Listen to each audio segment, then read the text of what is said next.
The story of the Lakota Tribe and the Black Hills is one of profound spiritual connection, resilience, and betrayal. Known to the Lakota as Paha Sapa, the Black Hills are sacred lands imbued with cultural, spiritual, and historical significance. However, this cherished relationship was disrupted by the westward expansion of the United States, leading to conflicts, broken treaties, and the ongoing struggle for justice. This video delves into the complex history of the Lakota tribe and their enduring bond with the Black Hills, highlighting key events, cultural insights, and the tribe's unwavering spirit in the face of adversity. If you are new to this channel, I would really appreciate if you can subscribe to this channel and give a like to this video. Please check out our other videos as well. The Lakota people, part of the larger Sioux Nation, first arrived in the Black Hills during the 18th century. Drawn by the abundance of resources and the spiritual energy of the land, they established deep cultural and ceremonial ties to the area. Oral traditions speak of the Black Hills as the place of creation, where the Lakota people were given their purpose by Wakang Tenka, the Great Spirit. This sacred connection would define the Lakota's identity for generations. The Black Hills are home to numerous sacred sites, including Bear Butte, Wind Cave, and Harney Peak, now Black Elk Peak. Each site holds specific spiritual importance for the Lakota people. Bear Butte is a place of vision quests, Wind Cave is tied to creation myths, and Black Elk Peak serves as a vantage point for prayer and connection to the Great Spirit. The Treaty of Fort Laramie in 1851 was the first formal agreement between the U.S. government and the Lakota. It recognized Lakota's sovereignty over the Great Plains, including the Black Hills, while allowing settlers safe passage through the region. However, tensions soon arose as settlers encroached on Lakota lands. In 1874, gold was discovered in the Black Hills during an expedition led by Lieutenant Colonel George Armstrong Custer. This discovery sparked a gold rush, bringing an influx of miners and settlers who violated the Treaty of Fort Laramie. The U.S. government's failure to enforce the treaty marked the beginning of serious conflicts. The Second Treaty of Fort Laramie in 1868 reaffirmed the Black Hills as part of the Great Sioux Reservation. The U.S. government promised that no white settlers would enter the territory without Lakota consent. However, the discovery of gold made this promise impossible to keep.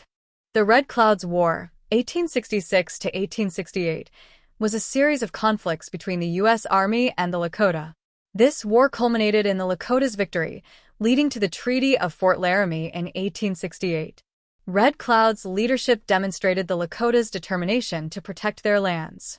Custer's 1874 expedition into the Black Hills once again violated the Treaty of Fort Laramie. This military venture was disguised as a scientific exploration but ultimately led to the gold rush, escalating tensions between the U.S. government and the Lakota. As miners flooded the Black Hills, the Lakota resisted encroachment. Leaders like Crazy Horse, Sitting Bull, and Red Cloud united their people in a determined effort to defend their sacred lands. In 1876, the Lakota and their allies, led by Crazy Horse and Sitting Bull, defeated Custer's forces at the Battle of the Little Bighorn. This historic victory showcased the Lakota's strength and resolve. After the Battle of the Little Bighorn, the U.S. government launched a series of retaliatory campaigns against the Lakota. These efforts aimed to break the tribe's resistance and reclaim the Black Hills for mining and settlement. Faced with dwindling resources and relentless military pressure, many Lakota were forced onto reservations. In 1877, the U.S. government unilaterally seized the Black Hills, violating the Treaty of Fort Laramie.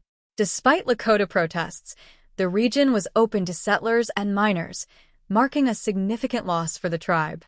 Sitting Bull, a key Lakota leader, fled to Canada following the defeat of his people. In exile, he continued to advocate for his tribe's rights, resisting calls to surrender to U.S. authorities. The Dawes Act sought to assimilate Native Americans by dividing tribal lands into individual allotments. This policy resulted in the loss of millions of acres of Lakota land and further eroded their cultural cohesion. The ghost dance spiritual movement emerged as a response to despair, offering hope for the restoration of native lands and way of life. The movement alarmed U.S. authorities, who feared it could inspire renewed resistance. The Wounded Knee Massacre was a devastating tragedy where U.S. troops killed over 250 Lakota men, women, and children. This marked the end of the Indian Wars and a profound loss for the Lakota. The early 20th century saw Lakota leaders beginning to advocate for justice regarding the Black Hills. Tribal councils and grassroots activists petitioned the U.S. government, demanding recognition of their treaty, rights, and sovereignty. These efforts planted the seeds for future legal battles. The Indian Reorganization Act marked a shift in U.S. policy towards Native Americans, aiming to restore tribal governance. While it provided some opportunities for the Lakota, it did not address the theft of the Black Hills, leaving the core issue unresolved. During the Civil Rights Movement, the Lakota gained momentum in their struggle for justice. Activists joined broader Indigenous movements, including the American Indian Movement, AIM, to demand restitution for the Black Hills and other violations. In the 1970s, the Lakota filed a historic lawsuit against the U.S. government, seeking restitution for the illegal seizure of the Black Hills. This legal battle brought international attention to their plight, emphasizing the government's failure to honor treaties. In 1980, the U.S. Supreme Court ruled that the Black Hills had been taken illegally and awarded financial compensation to the Lakota. However, the tribe refused the settlement, emphasizing that the Black Hills were not for sale and demanding the land's return. In a rare victory, Bear Butte, one of the Black Hills' sacred sites, was returned to the Lakota in 1986. This moment was a significant milestone in their ongoing struggle to reclaim their sacred lands. The Oglala Lakota Nation launched efforts to revitalize their culture, language, and traditions. Programs aimed at educating youth about the significance of the Black Hills became central to preserving Lakota heritage. The Lakota struggle gained international recognition as human rights organizations, and the United Nations supported their claims. The Black Hills became a symbol of Indigenous resistance and the global fight for justice. Lakota elders have played a pivotal role in guiding the tribe's efforts to reclaim the Black Hills. Their wisdom and storytelling preserve traditions, providing younger generations with a spiritual compass and a deeper understanding of their cultural heritage.